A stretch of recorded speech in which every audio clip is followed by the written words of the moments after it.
Pessoal, a mesa do bar, ela ficou conhecida e o que eu queria era trazer cerveja e botar uma mesa de boteco. Até hoje não me deixaram aqui na instituição, porque eu queria fazer realmente a mesa do bar. Contar para vocês, alguns acompanharam, essa mesa começou no primeiro evento, onde nós trouxemos então pessoas da academia e pessoas de mercado para discutir IA e como entrelaça mercado e academia na IA. No ano passado, eu tive um grande desafio, que foi discutir IA com um sociólogo e um filósofo. Tomei um baile na frente de todo mundo, passei vergonha, e essa vez, então, a gente quis fazer algo diferente e pensar, ok, estamos falando de IA o tempo todo, mas de que forma que as nossas instituições de ensino estão pensando em IA? E como preparar esse pessoal para esse momento de IA? Cada vez mais nós percebemos que não tem como fugir desse tema.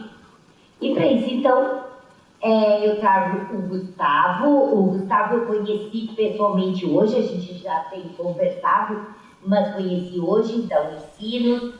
Vou permitir depois que ele se apresente formalmente. E, Gustavo, se for uma discussão de briga, tu já saiu perdendo. Porque eu trouxe também a Cris. A Cris é uma amiga de muitos anos aqui da Fevale. Quando eu fui fazer doutorado na Espanha, que eu chorava desesperada de saudade da mãe e da família, a Cris fazia lá também. E chorávamos juntos, né, Cris? Então, vou te dizer que vai ser difícil, né? Mas eu confio no teu potencial. Então eu vou pedir para começar que os dois se apresentem, para que vocês saibam com quem vocês estão falando. Olá, boa tarde. Meu nome então é Gustavo Fischer. Eu sou natural de Novo Hamburgo, mas estou morando em Porto Alegre já faz bastante tempo. Eu sou formado em publicidade na URGS e tenho mestrado e doutorado em comunicação pela Unicinos, onde eu também atuo desde 2001, mais ou menos, quando deixei de lado a carreira em agência de publicidade para me dedicar ao ensino e depois também à questão da pesquisa. Eu trabalho na Escola da Indústria Criativa, lá na Unicinos, né, aqui na Unicinos e lá em Porto Alegre, vinculado ao programa de comunicação e ao programa de design. E tenho me interessado bastante por IA, claro, de maneira um pouco mais recente, embora a minha experiência e meu trabalho com essa intersecção entre a tecnologia da informação e a comunicação já venha, pelo menos ali do meu mestrado, também, principalmente em 2004, quando a gente criou o curso de comunicação digital na área de comunicação. A gente tinha como característica um currículo interdisciplinar, onde o professor Sandro Rivo, que esteve com vocês ontem aqui, era um dos docentes também. E na época, 2004, né, pré-Web 2.0, né, para pensar em termos de iniciativas de inovação cíclicas que nós temos nessa área, tomava conta, né, então era bem difícil de explicar o que um curso desses faria, né, algo que hoje a gente já tem alguma facilidade para explicar, embora as carreiras convencionais também sigam se transformando. Né. Então é mais ou menos isso, né, para a gente poder conversar um pouco mais. Perfeito. Cristina. Bom, antes de me apresentar, eu queria aproveitar a oportunidade para parabenizar por demais a equipe organizadora deste evento. Eu tive a oportunidade de participar hoje à noite e hoje à tarde, não estive hoje pela manhã, mas tudo que a gente viu aqui hoje são discussões extremamente produtivas, profícuas e são necessárias para o momento que a gente está vivendo. Como nós discutimos ontem, provavelmente daqui a 10 anos, ou nem tanto tempo, daqui a 5 anos, a gente não vai estar mais falando isso, porque isso já vai estar na nossa rotina, já vai estar na nossa prática. Mas hoje, de fato, é uma discussão necessária em todos os contextos. Bom, eu sou, então, a Cristina, mais conhecida aqui na instituição como Cris. Eu venho da área da administração, fiz carreira em formação na área da administração, sou egressa da Unicinos, fiz minha graduação na Unicinos, depois eu fiz meu mestrado pela PUC do Rio e o doutorado na Espanha com a Marta, lá na Universidade das Ilhas Baleares, na área de economia da empresa. Hoje estou à frente da Pró-Reitoria de Ensino, aqui na Universidade Fevale, e, portanto, bastante preocupada e bastante envolvida com a questão da inteligência artificial no contexto do ensino. E fico muito feliz de poder compartilhar alguns conhecimentos e algumas questões, algumas discussões desse painel com vocês. Perfeito. A questão, eu acho que não é se a IA será incorporada nas universidades e nos currículos. A questão é como fazer isso. E acredito que tudo é tão recente que ninguém tem certeza das coisas. Vocês, nas duas instituições, já têm pensado, discutido como fazer isso na instituição, abrangendo todos os cursos, abrangendo professores, funcionários, e já encontraram alguma forma de fazer? Está valendo $1 milhão, né? Está aprendendo com o professor não $1. Eu acho que a principal questão inicial é a gente assumir o lado positivo da incerteza, ou seja, colocar as coisas em discussão e abri-las o máximo possível. Né? Eu acho que é uma discussão que deve ser feita da maneira como está sendo feita nesse evento, né? Vindo da comunidade, vindo, e um pouco como foi acontecendo na Unicinos. Vários professores começaram, principalmente de áreas não específicas da informática ou da ciência da computação, a ficarem atentos para o que estava acontecendo e aí identificando-se ali pelo pessoal das humanidades e da filosofia o interesse de começar a conversar mais interdisciplinarmente. Aí, uma das coisas que fizemos inicialmente foi montar um grupo que passou a se reunir ou de maneira remota ou presencial para trocar as primeiras ideias, o que cada um está refletindo na sua área específica a esse respeito. Claro, chamamos o pessoal da tecnologia também. E isso começou a criar uma certa pauta dentro da instituição, que levou, assim, por exemplo, imagino que isso também acontece aqui na FEVAL, a gente faz momentos que os professores têm as atividades de preparação de um semestre para o outro, muitas vezes até com algumas oficinas, palestras, né? A gente chama de formação docente, então a gente passou então, a organizar algumas atividades com os professores a esse respeito. Agora, no intervalo do primeiro e segundo semestre, a gente então organizou um trabalho de não só ficar naquela parte mais operacional, como eu mencionado aqui, do prompt, da ferramenta, que também é interessante, é importante, não pode ser deixado de lado, mas perguntar aos professores quais eram as suas questões principais. Então a gente organizou 5 temáticas, por exemplo, processos criativos, futuro das organizações, empregabilidade, a questão da produção da escrita, adoção de novas tecnologias emergentes, para que os professores fossem se situando nas áreas que desejassem discutir a respeito, e aí formulamos assim, algumas considerações a esse respeito para devolver para os setores de gestão da instituição para começar essa discussão. Né? Então a gente, me parece, isso é um ponto acho que é importante trazer também, principalmente o pessoal aqui da ciência da computação, da informática, enfim, sabe que trabalhos com IA são feitos em universidades há décadas. Né? Então, por exemplo, na Unicinos, a gente teve uma experiência cerca de 10 anos atrás, uma parceria com uma startup do Polo, que era criar um sistema para auxiliar os alunos que fazem o EAD, chamado 100%, aquele que é bastante assíncrono, para que através de mensurações e de atividades ali, utilizando inteligência artificial, se pudesse identificar alunos em situação de quase evasão do curso, dificuldades de N tipos ali, que podem ser identificadas por participação em fórum, ou ausência de visualização de conteúdos, etc. E foi muito bem sucedido assim, esse processo de diagnóstico e intervenção, porque toda vez que aparecia lá no gráfico, esse aluno aqui está em situação, né, fica dentro do campo aqui de quase evasão, então entrava um professor de forma então, humana, né, em contato, ou a instituição entendia que era uma outra questão, e sanava o problema. Então, esse foi o exemplo que vai ser retomado agora, e acho que isso é importante, tem muita coisa vinha sendo feita anteriormente, mas agora a gente tem um momento em que a inteligência artificial, principalmente tipo generativa, está trazendo, está se colocando para além das fronteiras acadêmicas e dentro do acadêmico da informática, está se colocando como uma conversa de cotidiano. As pessoas, muitas vezes, com até menor formação institucional ou educacional, elas já dizem de forma quase instintiva, mas essa imagem aí, acho que é aquele negócio de inteligência artificial.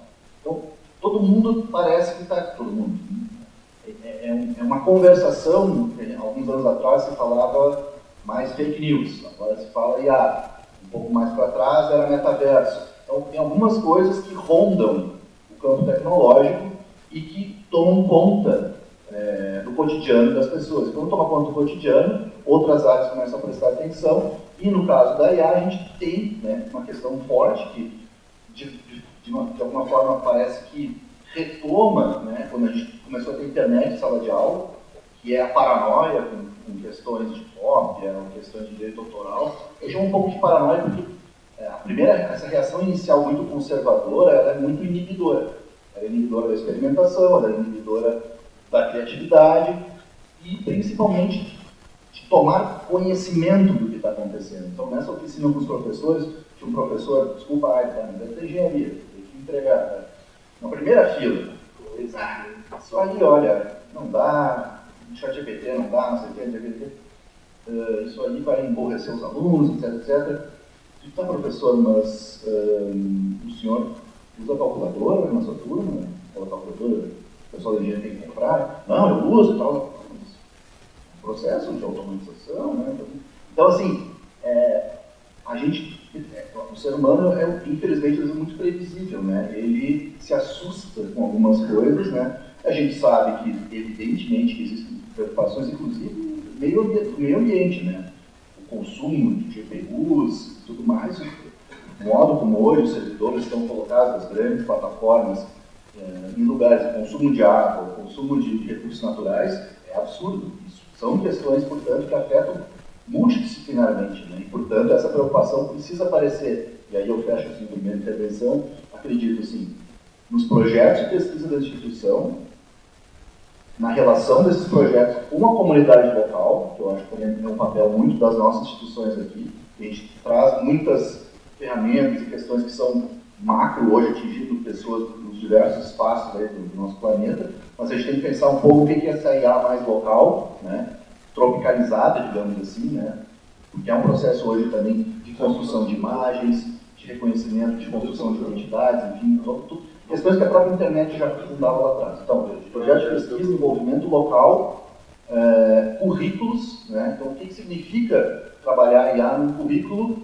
da pedagogia, da letras, da biologia, e também, assim, por fim, pensar assim, em termos de processos internos da instituição. Tem o lado da instituição e a sua sustentabilidade, enfim, preocupado no que ela pode otimizar com esses processos. Então, também está se testando na Unicinos alguns trabalhos de correção de tarefas de programação dos cursos de tecnologia que podem ser feitas por IA, algumas questões de respostas automáticas para consultas dos alunos, daí são coisas assim, mais de back office, né? Da porta para dentro. Nosso compromisso também é de formação, e na hora da discussão de formação eu acho que o assunto está disseminado para além, né?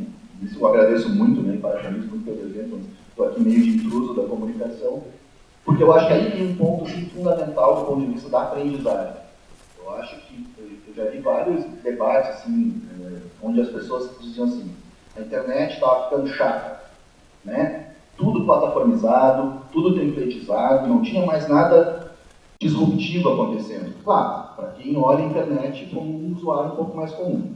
Então essa ideia da IA, isso, assim, inúmeras ferramentas que produziram um efeito muito parecido quando a internet chega na meados dos anos 90, de nos dar uma sensação de poder tocar um pouco mais num processo criativo e transformador, que era fazer a webpage lá atrás, que era construir alguma coisa meio do zero, como o professor estava trazendo aqui. Então, voltou um pouco essa ideia da tecnologia da informação, do espaço da internet, da web, voltasse a um lugar que a gente pode inventar em cima dele.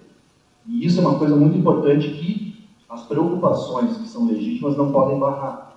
Então, a universidade, que é um lugar assim, de grande abertura para a sociedade, a gente está sempre aberto, né? É muito fácil entrar na universidade, literalmente, né?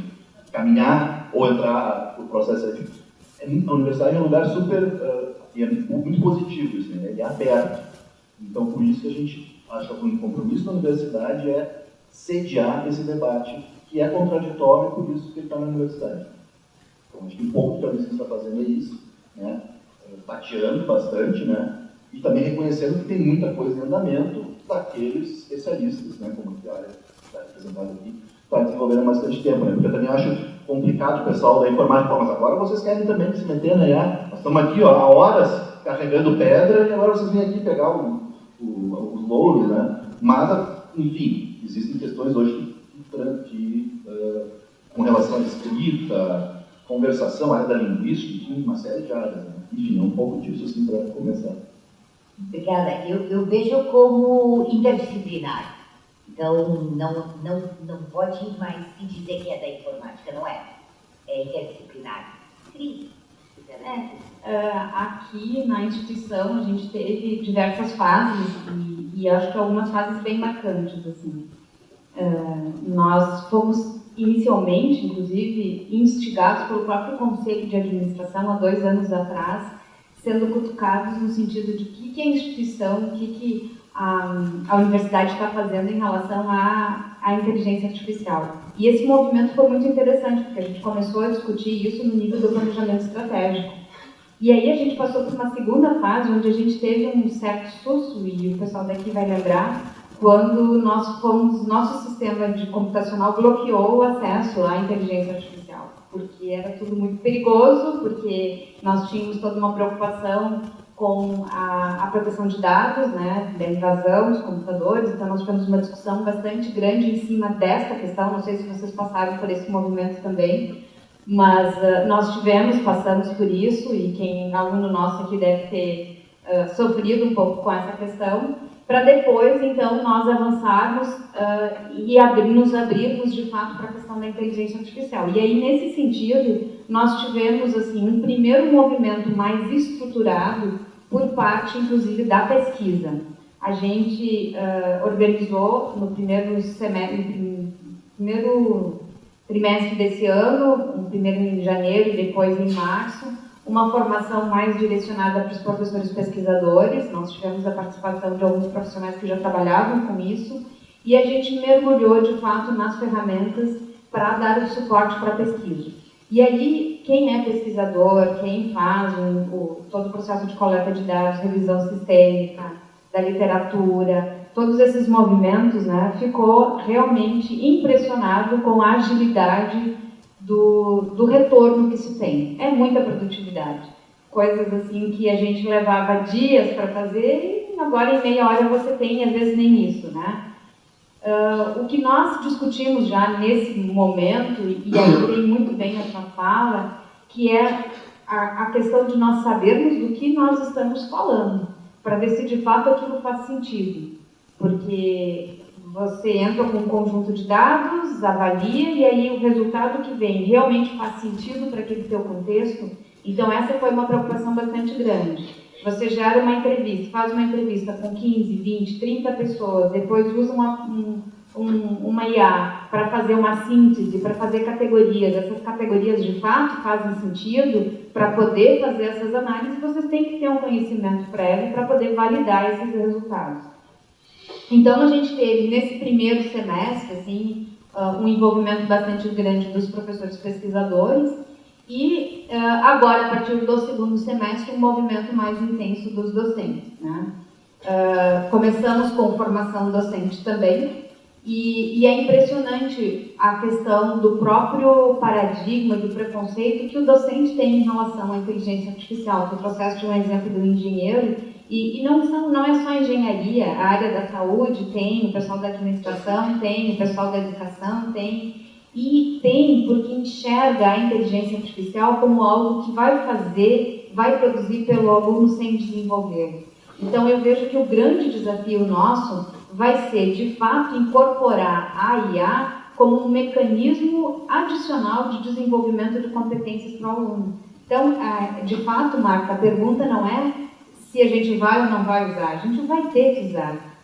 O fato é como nós vamos usar e de que forma nós vamos estimular os nossos estudantes e inclusive os nossos professores a gerar mais conhecimento, a desenvolver mais competências, utilizando a IA para tornar de fato o processo de educação, como disse a Adriana, mais efetivo e, quiçá, mais inclusivo, né? Então, acho que esse é uma questão bem importante, porque nós não temos mais como fugir desse processo, né?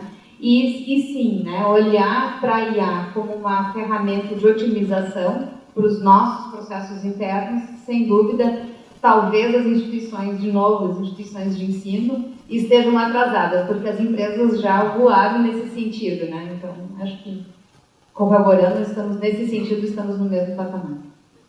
Perfeito. O professor falou da internet, da calculadora, isso tudo foram quebras de paradigma, né? E quando surgiram então as calculadoras aí para a sala de aula, era proibido usar a calculadora na aula, até que se quebrou o paradigma e se demonstrou que a questão não era o cálculo em si, mas interpretar a forma que era calculado, interpretar o resultado e o que significava aquele resultado.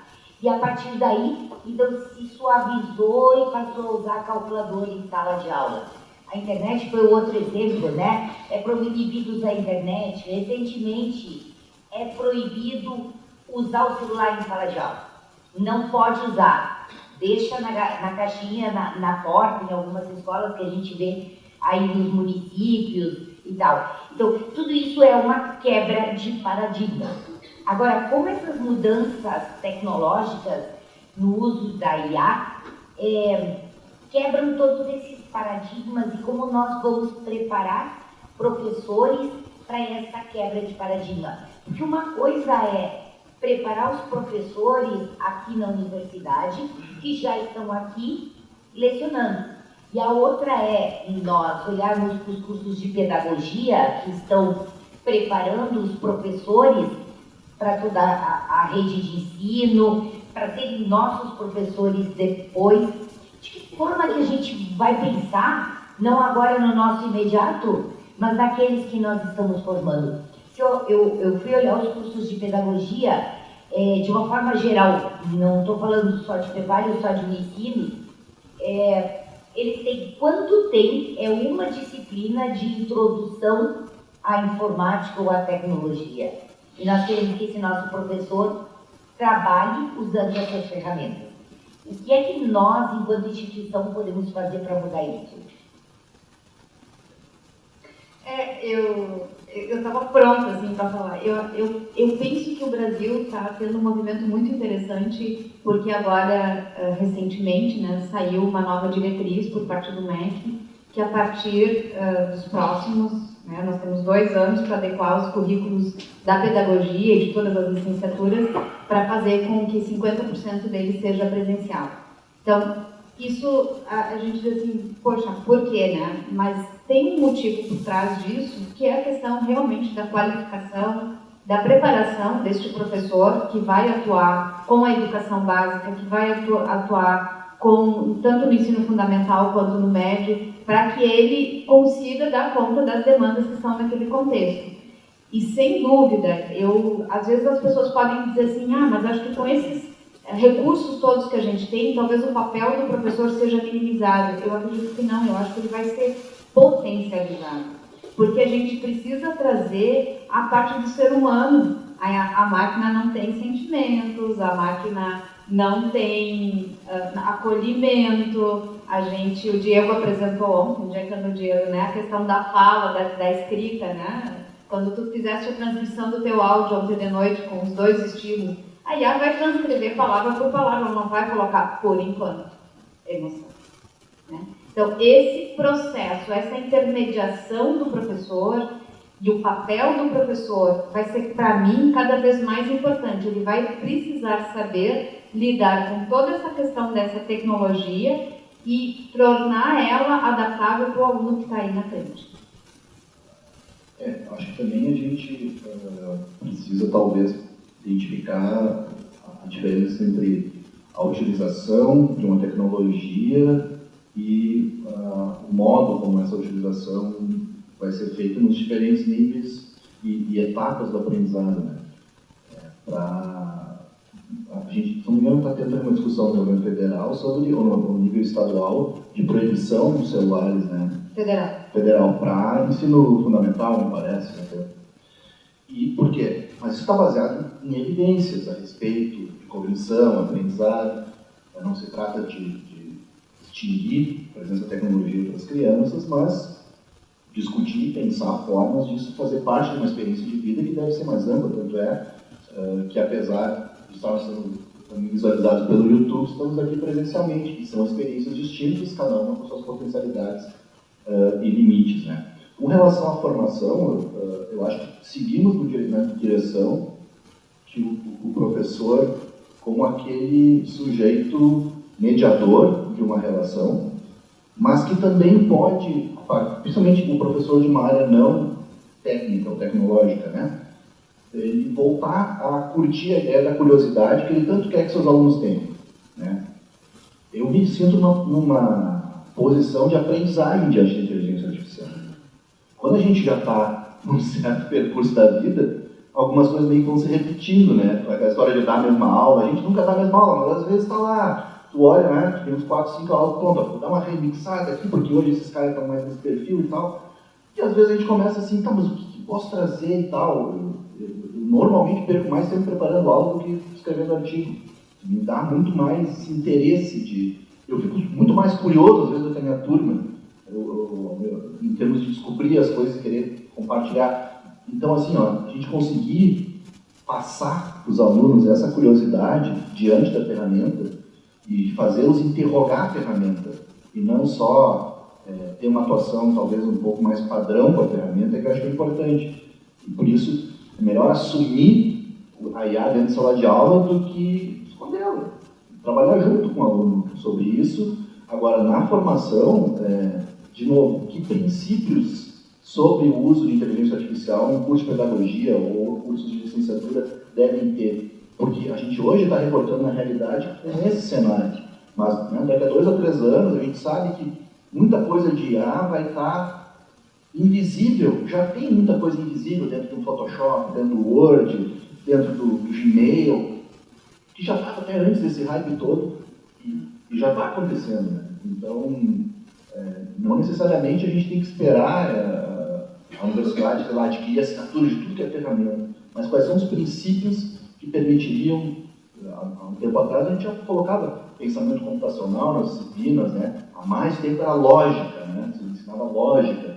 Então essas coisas vão vindo, né? Então eu refleti um pouco assim, o que é essencial sobre a IA generativa, enfim, as tendências, que um currículo sem precisar ficar trocando toda hora, nome de cadeira, a complicação, passa em consumo, não sei o que lá, que a gente possa trazer para dentro, e eu acho que passa muito por uma questão que já é da pedagogia, que é o despertar da curiosidade.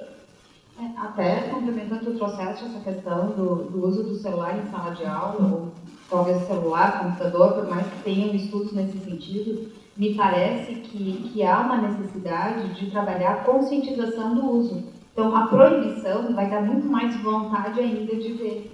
Então, me parece que, e aí, começando desde os pequenininhos, né, desde a educação infantil, a proibição por si só, tudo que é proibido, parece que dá mais vontade ainda de usar. Então, cabe a necessidade de educação para o uso adequado, o uso direcionado desses recursos para potencializar o processo de educação. Eu, particularmente, não sou favorável à proibição. Eu lembro que na época da pandemia, eu tenho hoje um filho de 16 anos, que na época era super adolescente. E ele fazia aula online. E ele usava uma ferramenta que era o Blackboard, e o Blackboard permitia, né, permite ainda, né, quando tu faz uma apresentação, que os participantes façam desenho no quadro, que escrevam no chat e assim por diante. E, poxa, ele estava aí terminando o ensino fundamental, os neurônios a 1000, assim, né, super ativo. E aí eu via que os colegas dele, de vez em quando, faziam um desenho, estava lá o professor explicando a guerra dos carrapatos, a guerra de não sei o quê, e os colegas dele fazendo desenhos, escrevendo piadinha no chat, aí daqui a pouco abrindo o microfone, falando coisa que não devia. E aí eu vi o professor parando a aula e dizendo, gente, isso aqui é um espaço de aprendizado, vamos nos respeitar, vamos respeitar o professor. E eu fiquei impressionada com isso, porque olhando do lado de mãe e pai, eu dizia, por que não bloqueia tudo isso? Já que é possível bloquear, bloqueia, não pode desenhar, não pode abrir câmera, não pode escrever, e aí eles ficam assistindo a aula, só que daí não se envolve. Aí ele não se envolve. Então, é isso que a gente precisa pensar. A gente precisa pensar num processo que, de fato, eduque as crianças e os adolescentes para que eles usem com parcimônia e de forma produtiva. Estava pensando também, tem um termo hoje que é muito falado na IA, que é treinamento, né? Treinar os modelos. Né? E às vezes a discussão da educação é confundida com treinamento. O treinamento é uma coisa que tu vai executar aquela tarefa, né? Tu vai olhar aquele 1 milhão de imagens e tu vai saber o que é um gato quando eu botar no prompt. Eu quero um gato pulando no muro, tu vai saber fazer um gato bacana. Mas é um treinamento robotizado. E é para isso mesmo. Ensino não é treinamento. E aí que está o lugar da universidade de discutir o conceito de treinamento para alunos e professores entenderem que a IA treina, ou ela funciona porque ela é treinada. Nós aqui nos educamos para, daqui a pouco, produzir treinamentos com maior diversidade de gênero, raça, culturas, e que justamente permita que a gente tenha uma IA que reflita, né, a complexidade do nosso planeta e não, por enquanto, talvez refletindo também bastante dos diferentes vieses aí, né, sejam eles de que tipo sejam. Eu acho que essa é uma questão que me preocupa, assim. Isso a gente tem observado que é discutido em vários fóruns, né? Quando a gente gera algo, ela vai trazer todos os vieses, os vícios, os paradigmas, os preconceitos, porque ela aprende com ela mesma e com tudo que nós colocamos lá dentro. E o que nós colocamos lá dentro? Então, me parece que essa é uma questão muito importante. E acho que na esteira dessas discussões, dessa geração de conteúdo, vem um componente fundamental que é a ética, né? Eu acho que aqui a gente abordou pouco, talvez vocês tenham abordado na ética, porque assim, ok, eu vou usar a inteligência artificial, mas eu vou dizer para que eu usei. Em artigos científicos, por exemplo, é comum, você precisa dizer, olha, ok, eu produzi esse artigo, utilizei a inteligência artificial para fazer análise de dados, eu utilizei a inteligência artificial para fazer uma revisão sistemática. Para que eu usei? No que eu usei e como eu utilizei? Então, eu acho que essa é uma questão que vai permear as discussões da IA nas nossas instituições também. De que forma nós vamos usar e como nós vamos deixar isso claro. Nas minhas disciplinas eu tiro uma aula só para discutir o chat GPT e ensinar as melhores formas de utilizá-lo, e mostrando para eles que ela é ferramenta e ela não te dá a solução, ela te ajuda a chegar a uma solução. E aí eu mostro o passo a passo de uso e como depois, eu uso a expressão com eles, fazer a curadoria digital. Eu recebi a informação, agora eu vou analisar essa informação e só o processo de analisar se está certa a informação do chat significa que a pessoa está estudando. E aí, pegando o gancho da ética, vou contar uma historinha muito rápida de um teste que eu fiz com a IA. Eu pedi que a IA simulasse que fosse um acompanhante de idosos. E eu disse para ela que à medida que eu ia conversando com ela, eu era uma idosa, minha mãe, de 84 anos, e que ela deveria acompanhar a minha mãe ao longo de um dia. Que a minha mãe gostava de assistir a novela das 8, e que ela tomava tais medicamentos, e passei uma série de parâmetros. E aí eu disse, bom, agora vamos começar a simulação. E aí, quando eu dei oi, a IA me respondeu, oi, dona Ana, dormiu bem? E aí eu, simulando a minha mãe, comecei a conversar com ela. E a IA, então, disse para ela, a senhora já tomou seus medicamentos de hoje? Tem que tomar tal medicamento, tal hora, tal medicamento. Sabe, ontem eu não consegui assistir a novela, eu perdi o capítulo. A senhora pode me contar como foi? E assim ela ficou conversando com a minha mãe. E aí, quando eu disse para encerrar, eu disse para a IA, nossa, sensacional, agora tu pode ser a acompanhante da minha mãe, idosa. E ela respondeu, a sua mãe merece muito mais do que isso. A sua mãe te merece perto dela. Por que eu estou contando essa história? É teste, façam o teste que funciona, tá? Por que eu estou contando isso? Porque quando eu falo de ética, que nem a Cris falou, cada vez mais essas grandes empresas elas estão se preocupando em cercar esse processo ético. Porque já tiveram tantos problemas, elas já tiveram tantos processos em cima dela que podem cuidar. Se vocês tentam colocar uma coisa não ética, ela vai estar barrando vocês. E eu tentei driblar por um livro que eu li que contava que dava para fazer algumas dribladas e eu tentei e ela me deu um soco no estômago. Então, cada vez mais as empresas estão se preocupando com essa parte da ética. E aí, pegando o gancho da ética, então, em muitos países, e no Brasil também, se está discutindo o marco regulatório da IA. Né? E aí a minha pergunta é, discussão de um marco regulatório. As universidades têm, em algum setor, alguém que está acompanhando essas discussões, ou tem participado dessas discussões, ou tem lido sobre, para trazer isso para a universidade? No ensino, alguns professores da área do direito trabalham com o campo das novas tecnologias. Alguns trabalhos começaram também a ser publicados nessa área, dissertações de mestrado, tese de doutorado, já problematizando um pouco esse espaço. Mas eu acredito que a universidade deve ter um papel também político, assim, ela deve reivindicar o seu espaço nos ambientes em que as decisões estão sendo, se não tomadas, pelo menos debatidas. Né?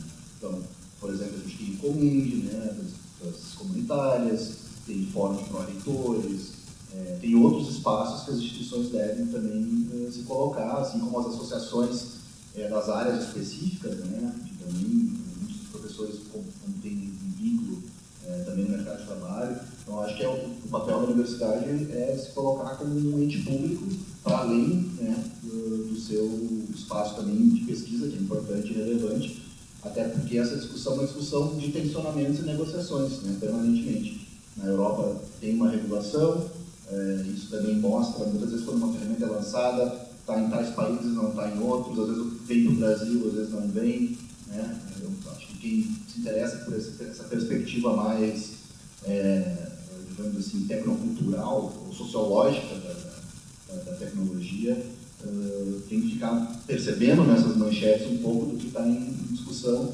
e o Brasil às vezes espera um pouco demais, né? Ou às vezes a tendência de querer trancar tudo com a legislação, e um pouco da leitura às vezes, né, de que o direito é a solução, a panaceia de todas as questões. Se a gente fizer uma lei, se a gente botar uma sinaleira com um sinal vermelho para ninguém passar, ninguém vai passar, ninguém vai ser atropelado. Não é garantia de nada, a gente tem que ter, a universidade também tem que se comprometer a como é que vai trabalhar esse marco aí em diferentes momentos. Por exemplo, se o Brasil cria legislação sobre outros espaços, sobre outras questões, se a universidade não repercutir isso, de nada vale. Né? Então, acho que é o trabalho interno, porque a gente está nessa curva do começo de tudo, então tem muito PCC, muito projeto, todo mundo quer falar de legislação, mas o que tu quer falar? Qual é a questão de pesquisa que surge daí? E, ao mesmo tempo, a universidade tem que se colocar no debate, senão será atropelada. Se o marco regulatório permitir que o ensino seja tratado como treinamento, o espaço de uma instituição que tem pesquisa e extensão de ensino como a Fevale, o Ensinos, uma URGS e tantas outras, vai ser fragilizado. E isso é uma questão perigosa. A gente já vem apanhando de tudo que é lado, então, mas essa vai ser para complicar de vez. Já veio a pandemia, enchente, Unisquina, né? A universidade ela é fragilizada por vários lados, então acho que é importante a gente estar bem atento. Eu acho que essa tua provocação, Marta, ela vem num momento bem apropriado. Aqui nós também temos diversos professores que estudam, nós temos o professor Cássio, que inclusive está fazendo sua tese de doutorado nessa linha, e temos a professora Heidi, que estuda muito isso e que tem vários alunos orientandos da área do direito, mas ainda, da minha perspectiva, da onde eu conheço, pelo menos, nós estamos muito na seara da academia e na seara do direito. Então, a provocação, eu acho que vem bom. Será que a gestão como um todo, as instituições não deveriam se organizar para poder ter uma intervenção maior? E aí, como instituições comunitárias que nós somos, de fato, o Comung é uma das vias onde a gente poderia fazer isso. Poderia e talvez deveria fazer isso. Eu acho que é uma provocação interessante, acho que a gente não tem tido, assim, uma imersão forte em relação a essa temática, uma participação mais ativa, mas me parece que sim, é um movimento que nós precisamos fazer e seguir, assim como outras questões relacionadas a isso. Emendando, assim, outra questão que me parece que é fundamental nós discutirmos, e até tu trouxeste isso um pouquinho, né? Que é a questão de quais aplicativos, para além dos livros que nós vamos usar, como isso vai acontecer dentro da universidade, porque isso é uma discussão importante, né? Quer dizer, nós vamos assinar, quem vai assinar, como é que vai ser isso? Então, isso também são questões que provavelmente vão passar na pauta aí nos próximos meses. De repente, uma curadoria de que aplicativos para cada tipo de coisa, de que forma utilizar, né? Gente, eu agradeço. A Iá não gritou comigo porque meus cabelos brancos me protegem. Porque... Não vi. Além dos cabelos brancos, os olhos fundos de garrafa, que a idade provê, me dão uma certa liberdade. Ô Marco, eu essa semana eu vi uma coisa que com o tempo a gente vê menos e enxerga melhor. Então acho que é por aí. Muito bom. Eu quero agradecer de coração. Última fala, professor. Bom, eu só tenho que agradecer muito e parabenizar a FEVALE pela iniciativa, os alunos que organizaram, ex-alunos, egressos, né? Egresso mais bonito, né? Que ex-alunos, parece que largou o curso. Egresso, o cara tem um título ali. Agradecer aqui a companhia das professoras e ficar à super disposição, porque eu acho que é o momento da gente pensar em projetos de colaboração. Acho que a IA também traz muito isso, a gente vê várias ferramentas sendo resultado de um processo de aprimoramento, né?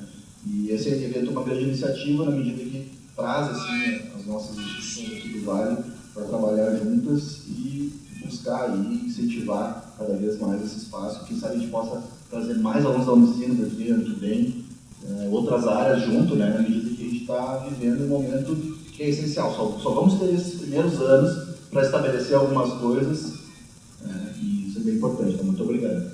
Obrigada, Gustavo, querido. Agradecer também a oportunidade, esse sábado lindo, acho que compartilhado com vocês ele fica mais bonito ainda. Acho que a gente encerra assim esse sábado com muito aprendizado, muitas discussões, com um abraço caloroso do pessoal de São Paulo também, né? Agradecer a sua presença e dizer para vocês que assim, é algo que a IA veio para ficar e que nós possamos tirar o maior proveito dela e que, acima de tudo, a minha mensagem é essa, que a inteligência artificial nos faça sermos seres humanos melhores. Sermos professores melhores, sermos pais melhores, sermos profissionais melhores. Que nós, de fato, consigamos usar esta ferramenta para nos tornarmos seres humanos melhores. Obrigada, Cris. Obrigada, gente.